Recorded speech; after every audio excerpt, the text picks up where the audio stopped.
gentlemen, this is the second video in the series. This one here will be based on unit number 7. The first one was unit 2. The last one was unit 6. And now we're on unit 7, which is parallel circuits. And one of the best ways to describe a parallel circuit is to describe how it's different from a series circuit. And a lot of you, I know this is review, but just bear with me. In our series circuit, if you remember, I totally had just one pathway for electrons to flow. They couldn't go any other way. They didn't have any other pathway they could use. And so, golly geez, because the electrons had only one pathway to go, every bit of the circuit's element would dictate the amperage and make it the same everywhere. And so that's why in a series circuit, I have a circuit constant that is I, or amperage. Okay. Now, a parallel circuit, which is actually a lot more like what we use and what we install every day, is a circuit that doesn't just have one pathway. So, like in this case, if we got rid of these, we would have a series circuit with just the one resistor. But it actually has many pathways for our electricity to go. So in there, I was just trying to expand it a little bit, but you can see then you've got that and you've got this pathway. Every pathway or branch needs to have resistance on it. Otherwise, you would have a short. So, series circuit, one pathway with a circuit constant of amperage because there's only one way for the amps to go. And a parallel circuit has many pathways, like I'm drawing again. And the circuit constant, because there are many pathways, is actually voltage, or E. All right, so that's the first thing you have to keep straight in your head. Series circuits, amps stay the same. Parallel circuits, voltage stays the same. And then, like I said in the last video, I like to use the term circuit constant. So for a series circuit, the circuit constant is amps. And for a parallel circuit, the circuit constant is voltage. And that actually works to your advantage because when you look at the types of questions that are in the quizzes and tests, when you get a series circuit, they always ask you to find IT. They're always trying to see if you understand that concept that IT in a series circuit equals I1 equals I2, etc. Okay. And so they may have you figure out what I total is, which I showed you in the last video, and then ask you what the amperage is. When I say I2, I'm saying that it's the amperage over R2. In the series circuit, it's going to be the same, the whole circuit. Okay. In the parallel circuit, that's not at all the case. If we have voltage as our constant, then there's this weird interplay between voltage and amperage where they switch places. Like I said, amps stay the same, or a circuit constant in series circuits, where voltage is the circuit constant and stays the same in a parallel circuit. Okay, so voltage doesn't add up in a parallel circuit. Amps does. So say we have half an amp here and half an amp here and half an amp here, we would add those up. to get 1.5 amps. And what that would look like is 1.5 amps would be our IT, and the math problem would look like this: IT equals 0.5, and would say that's not R, but I1 plus 0.5, which would be I2. So anytime we're asked about a part of a circuit, if anything's numbered, like we have R1, and they ask us for I1 or E1 or even W1 or power P1, it's always associated with whichever value you have. So that would be all twos, that would be all threes, and obviously anything that says T is the total. All right. So key differences. We can go ahead and get rid of our series circuit because we're talking about parallel circuit math in this video. And so there are some really funky, wonky things. And to be perfectly honest with you, the best thing you could do for yourself is to get the Uglies book and go through those first pages and do the math on your calculator, because that's the way you're going to become solid in it. You can sit here and try to figure out why things are the way they are, but in the end, if you can't do the math, you can't do the math. Okay. Voltage stays the same. So ET equals E1 equals E2, etc. in a parallel circuit. Amperage, IT adds up. So I1 plus I2 plus I3. Okay. So we kind of get those. Those make sense. But where parallel circuits get a little bit confusing is that we have to add the resistance up differently.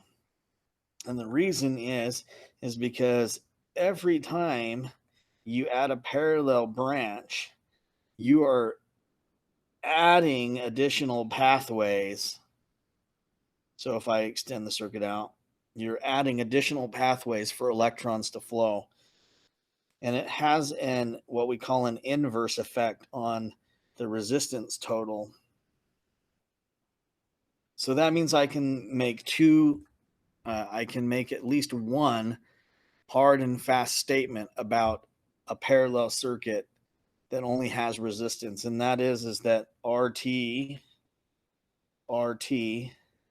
is always going to be less than any one resistor in the circuit. So RT is always going to be less than R1, or it's always going to be less than R2, or it's always going to be less than R3. Okay, it's never going to be more.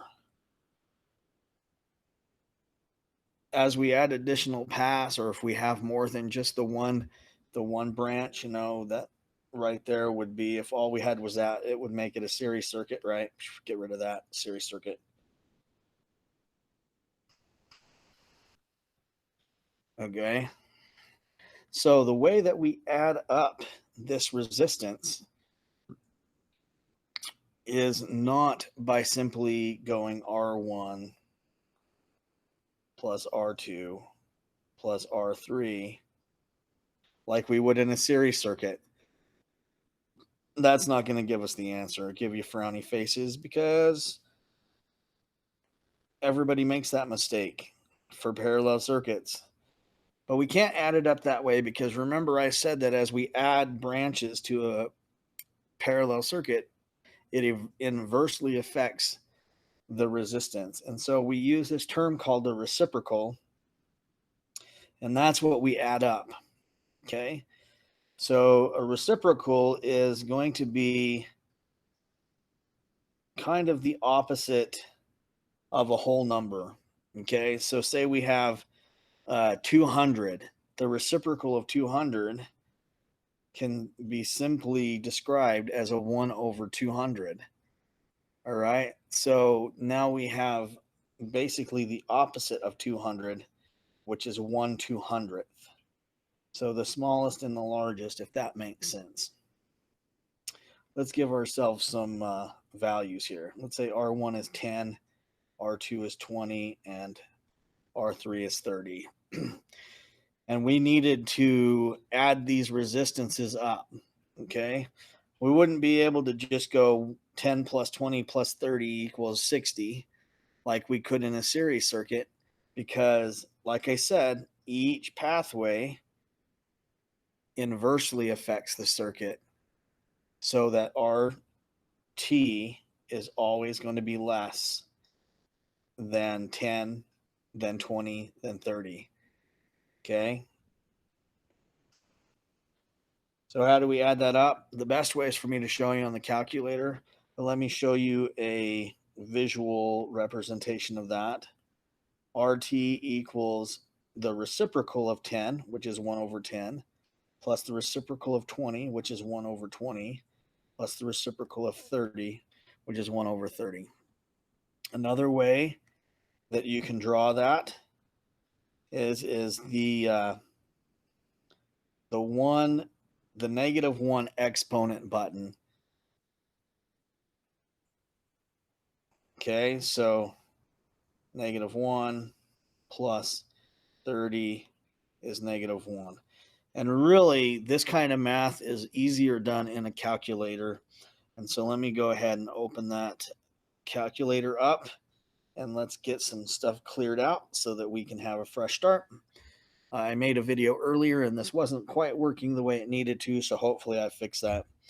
But if you'll look down in this area, that's where my keystrokes are going to be. And then, of course, you can see the screen. We could actually do both, though I'm not as familiar with this calculator as I am with the one that I ask my students to get. But we can do 10 and reciprocate it by using the -1 exponent button, and then 20 1 over, or -1, and then do the 30 -1, and then hit enter, and we get this weird number 0.183, and we can't really use that. That's not actually what we're looking for. So we actually, and this is the part that people mess up on, you actually have to reciprocate that small number, and in the end you get the number that we need. In this case it is 5.45454545 forever. So we could definitely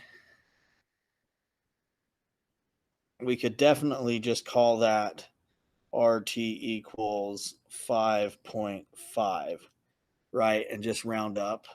Or we could keep it more detailed and do 4, 5, right? 4. Or we could just keep going until we get it all the way. So that is actually the total resistance for this parallel circuit. And like I said, right, it is smaller at a 5.5 than any other part of the circuit. Okay, so it doesn't need to be this complicated. There's actually several methods of doing this that the book wants you to know. And so let's do the easy one.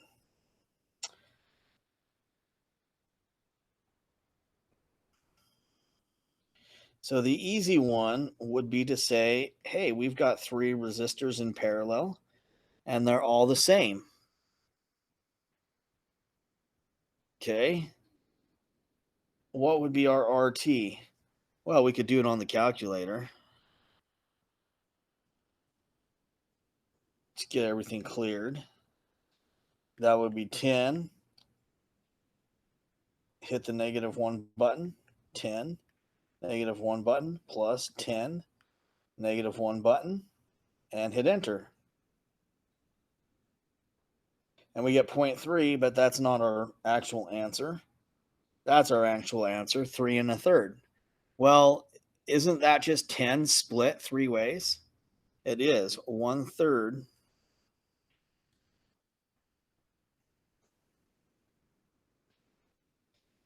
So RT is 3 1/3 is a way of saying it, or 3.333. Okay, how about we get one that's a nice number that's divisible by 3, because that may help us understand just a little bit better. So 12, 12, and 12. If we have 12 on each resistor and we have 3 resistors, it's just as simple as taking 12 and dividing by the number of resistors, and the number is 4. Okay, so that's one way you can do it in your head. And let's do a proof of concept on the calculator. 12 to the negative first plus 12 to the negative first plus 12 to the negative first equals 25.25.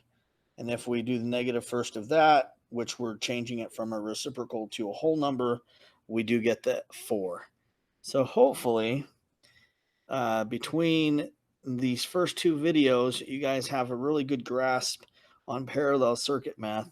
There's a few other methods in the book, but what I typically do is, if I can do this method, I still double check with the calculator just like I did. So, all right, hopefully that answered more questions than it caused you to ask. But that, and then hopefully seeing it on the calculator and seeing it drawn out also helps. That's one of the reasons why I want to do these videos. Just remember, in a series circuit, because there's no other pathway for the electrons to flow, the resistance just adds up. It just stacks up against those electrons that are moving. But in a parallel circuit, because the electrons can choose different pathways, it doesn't stack up. It actually reduces the amount of resistance on the total circuit. And it continues to the more you add. So thanks for watching. Hopefully this one turns out.